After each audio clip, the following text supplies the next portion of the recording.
With time-lapse technology, we can explore a process that is otherwise hidden from the human eye. Beneath the surface, a hidden transformation unfolds. Eisenia fetida, the epigeic earthworm, works tirelessly to turn organic waste into nourishing compost. Within moments, earthworms are drawn to a carefully placed offering, oatmeal. Soft, moist, and abundant in carbohydrates, it serves as an irresistible feast for them. By day 4, a network of fungal hyphae spreads across the oatmeal.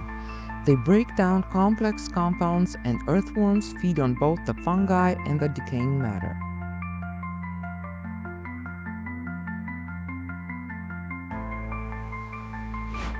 On day 8, focus shifts to a single banana slice, soaked in a microbial-rich vermicompost extract before placement.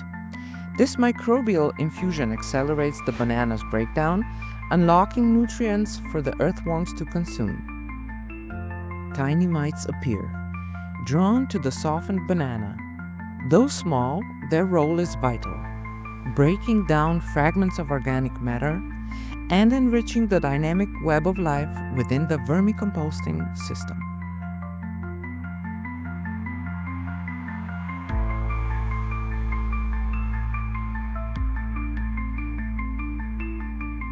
The transformation is almost complete. What began as waste is now a substance full of life and nutrients, ready to nourish new growth. It is a testament to the delicate balance of nature, where earthworms, fungi, microbes, and other organisms work in perfect harmony to recycle the building blocks of life.